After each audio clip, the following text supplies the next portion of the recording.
میں کرمو کی بات کی تہہ تک پہنچ گیا۔ وہ یقیناً اس بات پر خفا تھا کہ اسے سب سے پہلے میرے پاس کیوں نہیں بھیجا گیا۔ میں نے قدرے نرم لہجے میں کہا، دیکھو کرمو چاچا، وہ گورکن پورے علاقے میں چاچا کرمو کے نام سے جانا جاتا تھا۔ ہمارے کام کرنے کے کچھ اصول اور ضابطے ہوتے ہیں، ہمیں ان کا خیال رکھنا پڑتا ہے۔ وہ جناب، ہر کام کی اپنی اپنی اہمیت ہوتی ہے۔ اس کے لہجے میں ناراضی کا عنصر شامل تھا۔ میں نے تو آدھی رات جاگ کر گزاری ہے اور صبح ہوتے ہی یہاں آ پہنچا ہوں، مگر یہاں کوئی میری بات کا یقین ہی نہیں کر رہا۔ سب اسے میرا وہم قرار دے رہے ہیں۔ آپ کے حوالدار نے تو یہاں تک کہہ دیا کہ میری نظر خراب ہو گئی ہے، مجھے آنکھوں کے کسی ماہر سے اپنی نظر ٹیسٹ کروانی چاہیے۔ حالانکہ جناب، ایک لمحے کو رک کر اس نے ہاتھ کی انگلی سے اپنی آنکھوں کی جانب اشارہ کیا اور سلسلہ کلام جاری رکھتے ہوئے کہا، میری نگاہ بالکل ٹھیک ہے، میں اس عمر میں بھی کسی اینک کے بغیر روزانہ قرآن مجید کی تلاوت کرتا ہوں۔ کرمو کی عمر لگ بھگ 60 سال ہی رہی ہوگی، مگر عمر کے اس حصے میں بھی اس کی صحت اچھی خاصی دکھائی دیتی تھی۔ اس کا شمار ان مردوں میں ہوتا تھا جن کے لیے ساٹھا پاٹھا کا اصطلاح استعمال ہوتی ہے۔ میں نے کرمو کو مخاطب کرتے ہوئے تشفی آمیز لہجے میں کہا، مجھے بتایا گیا ہے کہ تم نے قبرستان میں کوئی بھوت وغیرہ دیکھا ہے، کیا یہ بات سچ ہے؟ 16 آنے سچ ہے جناب۔ وہ سیدھا ہو کر بیٹھ گیا۔ ممکن ہے وہ تمہارا کوئی وہم ہو؟ وہ اپنی ران پر ہاتھ مارتے ہوئے بولا، آپ کے تھانے کا عملہ بھی اسے وہم قرار دے رہا ہے، لیکن میں رب دی سونہ کھا کر کہتا ہوں کہ میں کسی وہم شہم میں ہرگز مبتلا نہیں ہوں۔ میں نے خود اپنی آنکھوں سے دیکھا ہے۔ اس نے اپنی آنکھوں کو چھوتے ہوئے کہا، تم نے اس بھوت کو کہاں دیکھا ہے؟ قبرستان کے مشرقی حصے میں، کرمو نے تیقن سے بتایا، وہ جس طرف دریا ہے اسی سمت میں۔ یہ کس وقت کی بات ہے؟ میں نے پوچھا۔ تقریباً آدھی رات کو۔ تم آدھی رات کو قبرستان میں کیا کر رہے تھے؟ وہ جناب، میں تو رہتا ہی قبرستان میں ہوں، وہ گڑبڑائے ہوئے لہجے میں بولا، میری رہائش ادھر ہی ہے سرکار۔ میں نے کہا، مجھے ہر بات معلوم ہے کہ تمہاری رہائش قبرستان کے اندر ہی ہے، لیکن تمہارے رہائشی کمرے تو قبرستان کے مغربی حصے میں بنے ہوئے ہیں، جہاں تم اپنی بیوی لطیفہ اور اکلوتی بیٹی سغرا اور سگی کے ساتھ رہتے ہو۔ ایک لمحے کے توقف کے بعد میں نے اضافہ کیا، تم آدھی رات کو قبرستان کے مشرقی حصے میں کیا کر رہے تھے؟ تو آپ میرے اور میرے گھر کے بارے میں اتنا کچھ جانتے ہیں تھانے دار صاحب؟ کرمو نے متعجب نظروں سے مجھے دیکھتے ہوئے کہا، حالانکہ آپ کو اس علاقے میں آئے ہوئے زیادہ عرصہ بھی نہیں ہوا۔ میں نے کہا، دائی سے پیٹ، ڈاکٹر سے مرض، وکیل سے جرم اور تھانے دار سے علاقے کے حالات و واقعات زیادہ دیر تک پوشیدہ نہیں رہ سکتے۔ یہ میرے پیشے کا تقاضا ہے کہ اپنے تھانے کی حدود میں بسنے والوں سے پوری واقفیت رکھوں۔ اس میں زیادہ حیران ہونے کی ضرورت نہیں ہے۔ وہ بولا، تھانے دار صاحب، آپ تو بہت پہنچے ہوئے تھانے دار ہیں، میں اس وقت تو صرف تم تک پہنچا ہوا ہوں۔ میں نے اس کے چہرے پر نگاہ جماتے ہوئے سوال کیا، تم نے ابھی تک میری بات کا جواب نہیں دیا۔ کون سی بات سرکار؟ تم نصف شب کے وقت قبرستان کے دوسرے کنارے پر کیا کر رہے تھے؟ میں نے اپنا سوال دہرایا۔ جہاں بقول تمہارے تم نے کسی بھوت کو دیکھا ہے۔ اس نے مختصر الفاظ میں بتایا کہ مذکورہ شب بہت زیادہ حبس تھا، آنکھ بار بار لگ رہی تھی۔ آدھی رات کو وہ پیشاب کرنے کے لیے اٹھا، رفع حاجت کے بعد جب وہ واپس پلٹا تو اس نے قبرستان کے مشرقی حصے میں کچھ پر اسرار سی حرکت دیکھی۔ وہ چاند کی ابتدائی راتیں تھیں اور اس وقت چاند غروب ہونے والا تھا، اس لیے وہ واضح طور پر اس پر اسرار سرگرمی کو نہیں دیکھ پایا تھا۔ اس کے اندر کا متجسس انسان پوری طرح بیدار ہو چکا تھا، چنانچہ وہ صورتحال کی وضاحت کے لیے قبرستان کے مشرقی حصے کی جانب بڑھنے لگا۔ ابھی وہ اپنے مطلوبہ مقام سے خاصے فاصلے پر تھا کہ اس نے ایک سایہ سا دیکھا، جو کبھی زمین پر بیٹھ جاتا تھا اور کبھی اٹھ کر کھڑا ہو جاتا تھا۔ کبھی کبھار وہ چند لمحات کے لیے رکوع کے بل جھک بھی جاتا تھا۔ پہلے کرمو کے ذہن میں یہ خیال آیا کہ شاید کوئی شخص کسی قبر کو کھولنے کی کوشش کر رہا ہے، لیکن دوسرے ہی لمحے اسے اپنے اس خیال کی تردید کرنا پڑی، کیونکہ وہ سایہ قبرستان کے جس حصے میں سرگرم عمل تھا، قبروں کا سلسلہ ابھی وہاں تک دراز نہیں ہوا تھا۔ وہ بالکل سادہ زمین تھی جہاں چھوٹی جھاڑیاں اور گھاس اگی ہوئی تھی۔ کرمو کوئی بزدل یا ڈرپوک قسم کا انسان نہیں تھا، تاہم اس وقت وہ خالی ہاتھ تھا۔ احتیاط کا تقاضا یہ تھا کہ وہ آگے بڑھنے سے پہلے اپنی حفاظت کا انتظام ضرور کرے۔ اس خیال کے ساتھ ہی وہ اپنے کمرے کی جانب بڑھا جہاں اس کی بیوی اور بیٹی محو خواب تھیں۔ اس نے ایک تیز دھار کلہاڑی اٹھائی اور دبے قدموں قبرستان کے مشرقی حصے کی جانب بڑھنے لگا، لیکن اس وقت تک وہ تماشا ختم ہو چکا تھا۔ اب وہاں نہ کوئی سایہ تھا اور نہ ہی کچھ اور۔ کرمو محتاط قدموں سے چلتے ہوئے عین اس مقام پر پہنچ گیا جہاں تھوڑی دیر پہلے اس نے کچھ پراسرار سرگرمی دیکھی تھی، مگر اب وہاں کچھ بھی نہیں تھا۔ اس نے احتیاطاً چاروں اطراف تھوڑی دور جا کر ادھر ادھر کا جائزہ لیا، لیکن اسے کچھ دکھائی نہ دیا۔ وہ تھک ہار کر واپس آ گیا۔ اس نے چارپائی پر لیٹ کر سونے کی کوشش کی، مگر اس مقصد میں اسے کامیابی حاصل نہ ہو سکی۔ جیسے ہی صبح کا اجالا کھلا، وہ دوبارہ اس مقام پر پہنچ گیا جہاں آدھی رات کو کسی پراسرار شے نے اٹھک بیٹھک کی تھی۔ وہاں پہنچ کر اسے حیرت کا ایک شدید جھٹکا لگا۔ مذکورہ مقام پر زمین کھدی ہوئی تھی۔ تقریباً 4 انچ گہرائی تک نیم دائرے کی شکل میں زمین کو کھودا گیا تھا۔ دائرے کا قطر لگ بھگ 10 فٹ تھا۔ کرمو کے خیال کے مطابق وہ تمام کارروائی کسی بھوت کا کارنامہ ہی ہو سکتی تھی، اور اس کارنامے کو ہم تک پہنچانے کے لیے وہ اس وقت میرے سامنے بیٹھا تھا۔ اس کی کتھا سننے کے بعد میں نے کہا، کرمو، کھدی ہوئی زمین کو دیکھ کر تم نے یہ اندازہ کیسے لگایا کہ وہ کام کسی بھوت کا ہو سکتا ہے؟ جناب، کسی انسان کو کیا پڑی تھی اس طرح آدھی رات کو وہ زمین کھودے؟ اس نے الٹا مجھ سے سوال کر دیا۔ اور کسی بھوت کو کیا پڑی تھی؟ میں نے تیز لہجے میں پوچھا۔ ہو سکتا ہے۔ کرمو بات کو ادھورا چھوڑ کر سراسیمہ نظر سے مجھے دیکھنے لگا۔ کیا ہو سکتا ہے؟ وہ باقاعدہ خوف زدہ نظر آنے لگا۔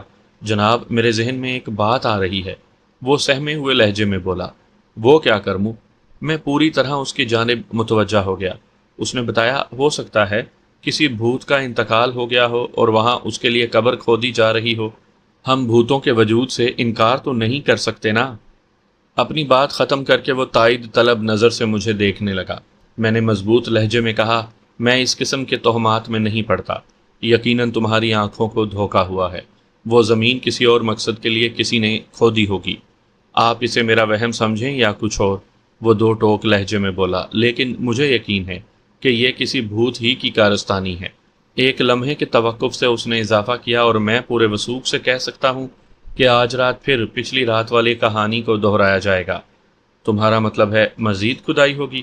یقیناً جناب، وہ مضبوط لہجے میں بولا۔ میں نے سن رکھا ہے کہ بعض بھوت خاصے بھاری جثے کے مالک ہوتے ہیں۔ ممکن ہے مرنے والا بھوت گرانڈیل ہو، اسی لیے اس کے لیے 10 فٹ کی قبر تیار کی جا رہی ہو۔ میں نے گرا لگائی، اور یقیناً وہ بھوت گول مٹول بھی ہوگا، ورنہ اس کی تدفین کے لیے نیم دائرے کی قبر نہ کھودی جاتی۔ میرا مطلب ہے قبر کھودی جا رہی ہے۔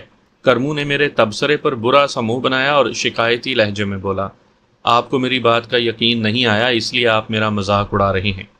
میں نے کہا، میں تمہارا مذاق نہیں اڑا رہا کرمو چاچا، لیکن یہ حقیقت ہے کہ تمہاری بات کو میرے ذہن نے قبول نہیں کیا۔ آپ چل کر وقوعہ دیکھ لیں جناب۔ وقوعہ؟ میرا مطلب ہے وہ جگہ جہاں زمین کو کھودا گیا ہے، کرمو نے وضاحت آمیز لہجے میں کہا۔ اس جگہ کو دیکھ کر آپ بھی میری بات کے قائل ہو جائیں گے، یعنی مجھے یقین آ جائے گا کہ وہاں کسی بھوت کی عنقریب تدفین ہونے والی ہے؟ میں نے طنزیہ لہجے میں کہا۔ بالکل بالکل، اس نے سر کو اثباتی جنبش دیتے ہوئے کہا۔ کرمو پوری طرح اس وہم میں مبتلا ہو چکا تھا کہ قبرستان میں جو کھدائی ہوئی تھی اس میں بھوتوں کا یقینی ہاتھ تھا۔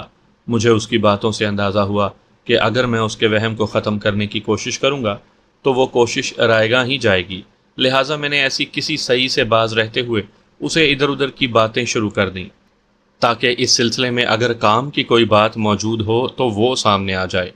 میں نے کرم الہی عرف کرمو سے پوچھا، چاچا تم کتنے عرصے سے اس قبرستان میں ہو؟ جناب، میں نے تو آنکھ ہی اس قبرستان میں کھولی ہے، کرمو نے جواب دیا۔ مجھ سے پہلے میرا باپ یہاں کا گورکن تھا، قیام پاکستان سے پہلے ہی اس کا انتقال ہو گیا تھا۔ اس وقت میری شادی ہو چکی تھی۔ تمہاری ماں اور دوسرے بہن بھائی؟ ماں میرے ماں باپ کے وفات کے فوراً بعد 1 ماہ کے اندر اندر چل بسی تھی، کرمو نے بتایا۔ بہن بھائی کوئی نہیں تھا، میں اپنے والدین کی اکلوتی اولاد ہوں۔ جس طرح سگی تمہاری اکلوتی بیٹی ہے، وہ نفی میں سر ہلاتے ہوئے بولا، نہیں جناب، سگی تو دوسری طرح اکلوتی ہے۔ او چاچا، یہ دوسری طرح اکلوتی کیا ہوتا ہے؟ وہ سمجھانے والے انداز میں بولا، تھانے دار صاحب، میری ماں نے صرف ایک ہی اولاد کو جنم دیا تھا، یعنی میں۔ نہ کوئی مجھ سے پہلے اور نہ ہی کوئی بعد میں پیدا ہوا، جبکہ صغرا کی ماں یعنی میری بیوی لطیفہ نے پورے 6 بچوں کو جنم دیا ہے۔ صغرا اور سگی سے پہلے ہمارے 5 بچے فوت ہو گئے تھے، 3 لڑکے اور 2 لڑکیاں۔ سگی کے بعد پھر کوئی بچہ پیدا نہیں ہوا۔ اب تو وہ بھلی مانس بھی 16 سال کی ہو چکی ہے۔ میں مزید تھوڑی دیر تک اس سے گفتگو کرتا رہا، مگر جب کوئی اہم بات سامنے نہ آئی تو میں نے بالآخر کرمو سے کہا، کرمو چاچا اب بتاؤ میں تمہارے لیے کیا کروں؟ میرے لیے کیا کرنا ہے مائی باپ؟ اتنا کہہ کر وہ چونکا، پھر بات کو آگے بڑھاتے ہوئے بولا، جناب مائی باپ کا لفظ میں نے آپ کے احترام میں کہا ہے، ورنہ آپ تو مجھ سے آدھی عمر کے ہوں گے۔ ایک لمحے کے توقف سے وہ سلسلہ کلام کو جاری رکھتے ہوئے کہنے لگا، تھانے دار صاحب میں یہ منت کر رہا ہوں جناب کہ آپ میرے لیے نہیں بلکہ اس بھوت کے لیے کچھ کریں۔ میں نے دو ٹوک لہجے میں کہا، کرمو ایک بات کان کھول کر سن لو، اول تو میں یہ بات تسلیم کرنے کو تیار نہیں ہوں کہ ادھر قبرستان میں کسی بھوت نے زمین کھودی ہوگی، اور اگر تم اپنی بات پر مصر ہو تو پھر میں تم سے اس سلسلے میں معذرت ہی چاہوں گا، کیونکہ تعزیرات پاکستان میں قانون کی کوئی ایسی دفعہ موجود نہیں ہے جس کا اطلاق بھوتوں پر ہوتا ہو۔ سمجھ رہے ہو نا میں کیا کہہ رہا ہوں؟ وہ الجھن آمیز نظر سے مجھے دیکھتے ہوئے بولا، آپ ایک مرتبہ میرے ساتھ چل کر وقوعہ تو دیکھ لیں ملک صاحب۔ میں نے اس کا دل رکھنے کے لیے کہہ دیا، ٹھیک ہے کرمو، اس وقت میں چند ضروری کام نمٹانے میں مصروف ہوں، جب فرصت ہوگی تو میں تم سے ملنے قبرستان چلا آؤں گا، پھر تم مجھے جائے وقوعہ دکھا دینا۔ اب تو مطمئن ہونا؟ وہ قدر اطمینان بخش لہجے میں بولا، لیکن آپ شام سے پہلے ہی آ جانا ورنہ رات کو تو… میں نے قطع کلامی کرتے ہوئے کہا، بھوت کی تدفین ہو جائے گی۔ آپ سمجھدار ہیں، اس نے کہا۔ یہ جملہ کرمو نے اس انداز میں ادا کیا تھا جیسے اسے احساس ہو گیا ہو کہ میں اس کے موقف سے اتفاق کرنے لگا ہوں۔ میں نے اس کی خوش فہمی کو قائم رکھتے ہوئے شام سے پہلے قبرستان پہنچنے کا وعدہ کیا اور اسے رخصت کر دیا۔ اس کے بعد میں اپنے روزمرہ کے کاموں میں مصروف ہو گیا۔ سامعین کرام، آپ سن رہے ہیں انسپیکٹر ملک صفدر حیات کی تفتیشی داستانوں میں سے ایک دلچسپ داستان جس کا نام ہے حساب ماضی۔ یہ اس سلسلے کی پہلی قسط ہے۔ مجھے امید ہے آپ کو میری یہ کاوش پسند آئے گی۔ آپ نے اگر ابھی تک میرا چینل کہانی گھر سبسکرائب نہیں کیا تو ابھی میرے چینل کو سبسکرائب کر کے بیل نوٹیفیکیشن آن کر لیجئے تاکہ آنے والی ہر نئی کہانی کی اطلاع بر وقت آپ تک پہنچ سکے۔ دوسرے روز کرمو پھر تھانے میں موجود تھا۔ میں گزشتہ روز حسب وعدہ اس کے پاس قبرستان نہیں جا سکا تھا۔ اس کی ایک وجہ تو یہ تھی کہ میں وہاں جانے کے لیے سرے سے سنجیدہ ہی نہیں تھا۔ دوسرے، وہ دن میں نے سخت مصروفیت میں گزارا تھا۔ کرمو کے رخصت ہوتے ہی ASI حویلی بہادر شاہ کے وسینک خوشی محمد نامی شخص کے سسر ساس کو پکڑ لایا تھا، جو گزشتہ 6 ماہ سے اپنی بیٹی کو گھر بٹھائے ہوئے تھے۔ ان کا تنازع اتنا بڑا کہ سپہر ہو گئی۔ بہرحال میرے سمجھانے بجھانے پر وہ اپنی بیٹی کو خوشی محمد کے ساتھ بھیجنے پر آمادہ ہو گئے۔ ان کو رخصت کیا ہی تھا کہ ایک بلوے کا کیس آ گیا، جس کو نمٹاتے ہوئے رات کے 9 بج گئے۔ اس تمام کارروائی کے دوران میں کرمو میرے ذہن سے محو ہو گیا تھا اور آج پھر وہ میرے سامنے بیٹھا ہوا تھا۔ جناب، آپ نے میری بات کا یقین نہیں کیا تھا نا؟ وہ شکایت آمیز ناراضی سے بولا۔ اب معاملہ بہت آگے بڑھ گیا ہے۔ کیوں، کیا ہو گیا؟ میں نے استفسار کیا۔ کرمو نے بتایا، بھوت آج رات بھی آیا تھا۔ کیا کہہ رہے ہو چاچا؟ میں سچ کہہ رہا ہوں۔ مجھے اس کی بات سن کر ہنسی آ گئی۔ میں نے پوچھا، اور مردہ بھوت کی تدفین ہو گئی؟ آپ اڑا لیں میرا مذاق، وہ روحاں لہجے میں بولا۔ آپ آخر کب تک میری بات کا اعتبار نہیں کریں گے؟ مجھے یقین ہے ایک آدھ روز میں تدفین ہو جائے گی۔ میں سیدھا ہو کر بیٹھ گیا اور سنجیدہ لہجے میں پوچھا، تو گزشتہ رات کیا ہوا ہے؟ بھوت نے مزید کھدائی کی ہے؟ مزید کھدائی؟ بے ساختہ میرے منہ سے نکلا۔ یقین نہیں آ رہا تو خود چل کر دیکھ لیں، کرمو نے التجا آمیز لہجے میں کہا۔ جتنی گہرائی تک پہلے زمین کھودی گئی تھی اب اس میں اضافہ ہو چکا ہے۔ میرے خیال میں کم از کم گہرائی 8 انچ تو ہو چکی ہوگی۔ بھوت نے وہ کھدائی تمہارے سامنے کی تھی؟ میں نے پوچھا۔ نہیں، وہ نفی میں سر ہلاتے ہوئے بولا۔ میں رات کو کافی دیر تک بھوت کا انتظار کرتا رہا تھا۔ میں نے اپنے کمرے کے نزدیک ہی ایک ایسی جگہ کا انتخاب کر لیا تھا جہاں سے میں بآسانی قبرستان کے اس حصے پر نظر رکھ سکتا تھا جہاں ایک رات پہلے بھوت نے کاروائی ڈالی تھی۔ وہ ایک لمحے کو سانس لینے کے لیے رکا، پھر بات جاری رکھتے ہوئے بولا، آدھی رات کے بعد مجھے نیند آنے لگی تو میں آ کر اپنی چارپائی پر لیٹ گیا۔ پھر آج صبح ہی میری آنکھ کھل سکی۔ مجھے یقین ہے کہ بھوت نے اپنی طلسماتی قوت سے مجھے نیند کی آغوش میں پہنچا دیا ہوگا۔ وہ نہیں چاہتا ہوگا کہ میں اس کی سرگرمی کو دیکھ سکوں۔ اپنی بات ختم کر کے کرمو امداد طلب نظروں سے مجھے دیکھنے لگا۔ مجھے اس کی ذہنی صحت پر شک ہونے لگا۔ میں نے سوال کیا، کرمو، جب تم نے رات بھوت کو دیکھا ہی نہیں تو پھر یہ بات کس طرح کہتے ہو کہ وہاں مزید 4-5 انچ کھدائی ہو چکی ہے۔ میں نے ابھی تھوڑی دیر پہلے اس جگہ کا معائنہ کیا ہے جناب، کرمو نے لرزتے ہوئے لہجے میں بتایا۔ وہاں سے سیدھا آپ کے پاس آیا ہوں۔ میں نے ایک فوری خیال کے تحت پوچھا، تم نے ان پر اسرار واقعات کے بارے میں اپنی بیوی یا بیٹی سے تو کوئی بات نہیں کی؟ میں ایسی غلطی نہیں کر سکتا جناب، وہ گمبھیر آواز میں بولا۔ میری گھر والی ویسے ہی کمزور دل کی مالک ہے، اسے ایسی باتیں بتانے کا مطلب ہے کہ اسے جان سے مار دیا جائے، اور میری سگی بھی بہت سیدھی سادی بچی ہے، میں اس معصوم کو خواہ خوفزدہ نہیں کرنا چاہتا۔ یہ تم نے بہت اچھا کیا، میں نے سراہنے والے انداز میں کہا۔ تم ابھی جا کر برآمدے میں بیٹھو، میں تھوڑی دیر میں تمہارے ساتھ قبرستان چلتا ہوں۔ وہ مطمئن انداز میں چلتے ہوئے میرے کمرے سے نکل گیا۔ میں نے کرمو کے ساتھ چلنے کا فیصلہ اس لیے نہیں کیا تھا کہ میں نے اس کی بھوت والی کہانی پر یقین کر لیا تھا، ایسا کوئی سوال ہی پیدا نہیں ہوتا تھا۔ میں تو محض اس جگہ کا بغور جائزہ لینا چاہتا تھا۔ اگر کرمو کا بیان 100% درست تھا کھدائی کے بارے میں، تو پھر اس بات کا امکان موجود تھا کہ کوئی شخص اس جگہ کھدائی کر کے یا تو کچھ برآمد کرنا چاہتا تھا یا پھر کسی اہم چیز کو دفن کرنا چاہتا تھا۔ اس خیال کے تحت یہ سوال وجود پاتا تھا کہ 10 فٹ قطر کی وہ اہم چیز آخر کیا ہو سکتی ہے۔ آدھے گھنٹے کے بعد میں کرمو کے ساتھ قبرستان کے اس حصے میں کھڑا تھا جہاں کی زمین کو واقعی کھودا گیا تھا۔ اس وقت میرے ساتھ 2 کانسٹیبلز بھی موجود تھے۔ قبرستان کی وہ جگہ قبروں کے سلسلے سے ذرا فاصلے پر تھی، اور وہاں چھوٹے قد کی جنگلی جھاڑیوں کے علاوہ گھاس وغیرہ بھی وافر مقدار میں اگی ہوئی تھی۔ کرمو کے بیان کے مطابق وہاں 10 فٹ قطر کے نیم دائرے میں 8 انچ گہرائی تک کھدائی کی گئی تھی۔ تاہم میں نے حتمی اندازہ یہ لگایا کہ کھدائی کی گہرائی 5-6 انچ سے زیادہ نہیں تھی، البتہ دائرے کی گولائی کم و بیش 10 فٹ رہی تھی۔ اس کھدی ہوئی زمین کو دیکھ کر واضح طور پر پتہ چلتا تھا کہ کسی نے ایک خاص مقصد کے تحت وہ محنت کی تھی۔ میں گھوم پھر کر ارد گرد کا جائزہ لینے لگا۔ وقوع سے کچھ فاصلے پر وقفے سے 2-3 جگہ سے زمین کھدی ہوئی ملی، تاہم یہ کھدائی ایک محدود جگہ اور کم گہرائی تک کی گئی تھی۔ البتہ ایک بات طے تھی کہ وہ کھدائی تازہ ہوئی تھی۔ میں واپس اصل مقام پر آ گیا اور کرمو سے سوال جواب کرنے لگا۔ میں نے اسے پوچھا، کرمو چاچا، یہ جگہ قبروں سے ذرا ہٹ کر ہے، کیا یہ بھی قبرستان کے علاقے میں شمار ہوتی ہے؟ جی اب تو ہوتی ہے۔ اب تو ہوتی ہے سے کیا مطلب؟ وہ بولا، پہلے کسی زمانے میں قبرستان وہاں تک تھا۔ اس نے ایک پکی قبر کی جانب اشارہ کرتے ہوئے بتایا۔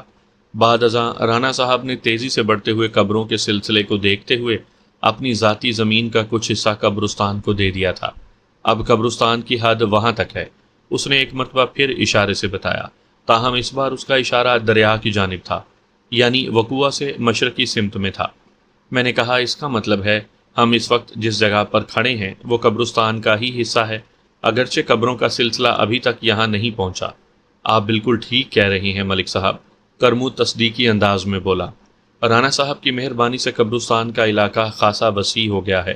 رانا صاحب سے کرمو کی مراد رانا ظفر علی خان تھے۔ رانا صاحب اس گاؤں کے چودھری تھے۔ مجھے اگرچہ اس علاقے میں تعینات ہوئے زیادہ عرصہ نہیں ہوا تھا، تاہم میں رانا ظفر کے بارے میں بہت کچھ معلوم کر چکا تھا۔ وہ عام روایتی جاگیرداروں سے بہت مختلف تھا۔ مجھے ان کے خلاف کوئی بڑی شکایت تو نہیں ملی تھی۔ وہ ایک مہربان اور انصاف پسند چودھری واقع ہوا تھا۔ میں نے گرد و نواح پر نظر دوڑاتے ہوئے کرمو سے پوچھا، چاچا، اس قبرستان کی باقاعدہ کوئی حد بندی نہیں کی گئی؟ اس کی کوئی خاص وجہ؟ اس نے الجھن آمیز نظر سے مجھے دیکھا۔ میں نے اپنی بات کی وضاحت کرتے ہوئے کہا، میرا مطلب ہے قبرستان کے چاروں طرف ایک حد تو ہونی چاہیے نا۔ اس کی کیا ضرورت ہے جناب؟ وہ میری بات کو سمجھتے ہوئے بولا، میں حفاظت کی خاطر کہہ رہا ہوں۔ کیسی حفاظت سرکار؟ کرمو بے پرواہی سے بولا، اس قبرستان میں جو لوگ دفن ہیں وہ یہاں سے اٹھ کر باہر جانے سے تو رہے، اور جو زندہ انسان باہر بستے ہیں وہ ہنسی خوشی یہاں آنے کا ارادہ نہیں رکھتے۔ پھر کیسی حد بندی اور کیسی حفاظت تھانے دار صاحب؟ میں نے کہا، میں تمہاری اس بات سے اتفاق کرتا ہوں کہ کوئی بھی زندہ انسان اس شہر خاموشہ میں آباد کاری کے بارے میں سوچ بھی نہیں سکتا، تاہم وہ اس قسم کی کارروائی تو کر سکتا ہے نا۔ میں نے انگلی کے اشارے سے کھدی ہوئی زمین کی نشاندہی کی۔ یہ کسی انسان کا کام نہیں ہے جناب، وہ قطعی لہجے میں بولا۔ میں نے آپ کو بتایا ہے نا، یہ کسی بھوت کا کارنامہ ہے جو اپنے کسی لہیم شہیم اور گول مٹول ساتھی بھوت کو یہاں دفن کرنے کا ارادہ رکھتا ہے۔ میں نے کاٹ دار لہجے میں کہا، کیوں تم ایسا ہی خیال رکھتے ہو؟ او جناب ملک صاحب، ایک کانسٹیبل نے اپنی عقل مندی کا مظاہرہ کرتے ہوئے کہا، میرے خیال میں تو یہ کسی گور بجو کی کارستانی ہے۔ کرمو نے گھور کر مذکورہ کانسٹیبل کو دیکھا اور مدبرانہ لہجے میں بولا، کاکا سپاہی، لگتا ہے تم نئے نئے اس محکمے میں آئے ہو، اور مجھے تو تم عقل سے بھی پیدل ہی معلوم ہوتے ہو۔ کیوں چاچا، اتنی گرمی کیوں کھا رہے ہو؟ کانسٹیبل نے غصیلے لہجے میں استفسار کیا۔ میں نے مداخلت مناسب نہ سمجھی اور ان کی نوک جھونک دیکھنے لگا۔ کرمو نے گمبھیر لہجے میں کہا، اوے کاکا، میں نے کیا گرمی کھانا ہے، موسم تو ویسے ہی خاصا تپ رہا ہے۔ میں نے تو تمہارے تبصرے پر تمہیں ٹوکا تھا، وہ گور بجو والا تبصرہ۔ اس تبصرے میں کیا خرابی ہے؟ او کاکا بلی، گور بجو صرف قبروں کے ساتھ چھیڑ چھاڑ کرتے ہیں، یہ میرا سال ہا سال کا مشاہدہ اور تجربہ ہے۔ ایک لمحے کو رک کر اس نے تصدیق طلب نظر سے میری جانب دیکھا اور کانسٹیبل کی طرف مڑتے ہوئے گویا ہوا، یہ جس طرح زمین کو ادھیڑ گیا ہے نا، یہ کسی گور بجو کے بس کی بات نہیں ہے۔ کانسٹیبل نے کچھ کہنے کے لیے منہ کھولنا چاہا تو میں نے ہاتھ کے اشارے سے اسے منع کر دیا اور پھر خود کہا، چاچا کرمو بالکل ٹھیک کہہ رہا ہے جوان۔ کرمو نے مجھے مخاطب کرتے ہوئے پوچھا، اب آپ کا کیا ارادہ ہے ملک صاحب؟ میں نے کچھ سوچتے ہوئے کہا، میرا خیال ہے میں یہاں چند ہوشیار قسم کے پولیس اہلکاروں کی ڈیوٹی لگا دیتا ہوں جو وقفے وقفے سے پہرا دیں گے۔ رات بھر تمہارے قبرستان کی نگرانی ہوتی رہے گی تو ممکن ہے وہ کھدائی کرنے والا شخص پکڑ میں آ جائے۔ شخص نہیں جناب، بھوت کہیں، وہ پراسرار لہجے میں بولا۔ میں نے کہا، ٹھیک ہے کرمو، جب تک میں اس پراسرار شخص کا سراغ نہیں لگا لیتا اس وقت تک میں بھی تمہاری طرح اسے بھوت ہی کہوں گا۔ اب تو تم خوش ہونا جناب، کیا واقعی آپ کو میری بات کا یقین آ گیا ہے؟ کرمو نے امید افزا نظر سے مجھے دیکھا۔ میں نے کہا، اس سوال کا جواب میں تمہیں اس وقت دوں گا جب میں اس بھوت کے ہاتھوں میں ہتھ کڑی پہنا دوں گا۔ بھوت اور ہتھ کڑی؟ وہ تعجب خیز نظر سے مجھے دیکھنے لگا۔ میں نے قبرستان سے باہر نکلتے ہوئے کہا، تم بے فکر رہو، میرے آدمی آج رات سے اس مقام کی خفیہ نگرانی شروع کر دیں گے۔ کرمو نے ہمیں قبرستان سے باہر چھوڑا، پھر واپس چلا گیا۔ میں نے اسی روز 4 چاق و چوبند قسم کے کانسٹیبلز کو اپنے کمرے میں بلایا، انہیں موجودہ صورتحال سے آگاہ کیا، پھر انہیں تفصیلاً سمجھایا کہ وہ کس طرح رات کو باری باری قبرستان کے ایک مخصوص حصے کی نگرانی کریں گے۔ پوری بات سننے کے بعد ایک کانسٹیبل نے کہا، سر جی، آپ کو یقین ہے نا یہ کوئی بھوت شوت کا چکر نہیں؟ اس کے لہجے میں پوشیدہ خوف کو میں نے محسوس کر لیا تھا۔ میں نے مذکورہ کانسٹیبل کی آنکھوں میں دیکھتے ہوئے کہا، اسلم، اب تم اس مشن میں شامل نہیں ہو۔ ملک صاحب، میں نے تو اپنی معلومات کے لیے، اس نے وضاحت کرنا چاہی لیکن میں نے ہاتھ کے اشارے سے اسے مزید بولنے سے منع کر دیا۔ پھر کانسٹیبل بہادر علی کی جانب دیکھتے ہوئے کہا، بہادر علی، تم اس مختصر سی پارٹی کے لیڈر ہوگے، اسلم کی جگہ تم جسے چاہو اپنے گروپ میں شامل کر لو، میں تمہیں اس کا پورا اختیار دیتا ہوں۔ مجھے رزلٹ چاہیے، بہت جلد کوئی نتیجہ برآمد ہونا چاہیے، میری بات سمجھ رہے ہو نا؟ یس سر، بہادر علی نے پر اعتماد لہجے میں کہا۔ ٹھیک ہے، اب تم جا سکتے ہو، میں نے تحکمانہ انداز میں کہا۔ نگرانی کا کام آج رات ہی سے شروع ہو جانا چاہیے۔ بہادر علی نے مجھے سلوٹ مارتے ہوئے کہا، اوکے سر۔ میں نے اسلم نامی کانسٹیبل کو مخاطب کرتے ہوئے کہا، تمہارے جیسے بزدل افراد پولیس ڈپارٹمنٹ میں نہیں چل سکتے، بہتر ہوگا کہ چوڑیاں پہن کر گھر میں بیٹھ جاؤ۔ اسلم نے کچھ کہنے کے لیے منہ کھولنا چاہا لیکن میں نے اسے موقع نہیں دیا اور روبدار لہجے میں کہا، کسی وضاحت کی ضرورت نہیں ہے، میں پہلے بھی تمہارے چند قابل تعریف واقعات سن چکا ہوں۔ اس کا منہ لٹک گیا۔ میں نے اسے وہاں سے جانے کا حکم سنا دیا۔ وہ یس سر کہتے ہوئے میرے کمرے سے نکل گیا۔ یہ سچ تھا کہ یہاں پہنچتے ہی اسلم کی بزدلی کے 2-4 قصے مجھے سننے کو ملے تھے۔ میں ان واقعات کی تصدیق بھی کرنا چاہتا تھا، اسی لیے میں نے خصوصاً اسلم کو اس ٹیم میں رکھا تھا اور بریفنگ دیتے ہوئے میں نے بھوت کے منظر کو بڑھا چڑھا کر پینٹ کیا تھا اور میں اپنے مقصد میں کامیاب رہا تھا۔ اسلم کی بزدلی کھل کر سامنے آ گئی تھی۔ اسی رات سے قبرستان کی نگرانی شروع ہو گئی۔ میں نے کرمو کو خاص طور پر ہدایت کر دی تھی کہ وہ اس بارے میں اپنی بیوی اور بیٹی سے کوئی بات نہ کرے۔ اس نے مجھے یقین دلایا کہ وہ اس سلسلے میں محتاط رہے گا۔ 2 رات کی مسلسل نگرانی نتیجہ خیز ثابت نہ ہوئی۔ کوئی بھوت نما انسان یا انسان نما بھوت تو کیا، ایک بلی کا بچہ تک قبرستان کے اس حصے کی طرف نہیں پھٹکا تھا۔ تیسری رات میں آخری پہر اچانک بارش شروع ہو گئی جس کی وجہ سے نگرانی کا سلسلہ ترک کرنا پڑا۔ ویسے بھی ابھی تک کوئی اہم بات یا سراغ ہاتھ نہیں لگ سکا تھا۔ اگلی صبح میں نے قبرستان جا کر موقع کا معائنہ کیا۔ بارش کی وجہ سے کھدی ہوئی زمین میں اچھی خاصی کیچڑ ہو گئی تھی۔ میں نے کرمو کو تاکید کر دی کہ وہ اس مٹی کو برابر کر دے اور اس قصے کو فراموش کر کے اپنی روزمرہ کی مصروفیات میں لگ جائے۔ لیکن ملک صاحب، وہ بھوت، اتنا کہہ کر وہ خاموش ہو گیا۔ اس کی سوئی ایک ہی مقام پر اٹکی ہوئی تھی۔ میں نے قدرے سخت لہجے میں کہا، دیکھ کرمو، اس بھوت وغیرہ کو اپنے ذہن سے جھٹک دو۔ میں نے تمہاری تسلی کے لیے ہر قسم کی تفتیش کر کے دیکھ لی ہے، لیکن کوئی مثبت نتیجہ سامنے نہیں آیا۔ تمہارے تمام قیاسات غلط ثابت ہوئے ہیں۔ ہمارا وقت اتنا فالتو نہیں ہے کہ اس قسم کے معاملات میں الجھے رہیں۔ اب تم ہمیں پریشان کرنے نہ آنا۔ تمہارا وہ بھوت جس نے کھدائی کی، اپنے مردہ ساتھی بھوت کو کہیں اور دفن کرنے چلا گیا ہے۔ تم اس کے جنازے اور تدفین کے بارے میں سوچ کر خود کو ہلکان نہ کرو۔ آئی سمجھ میں بات؟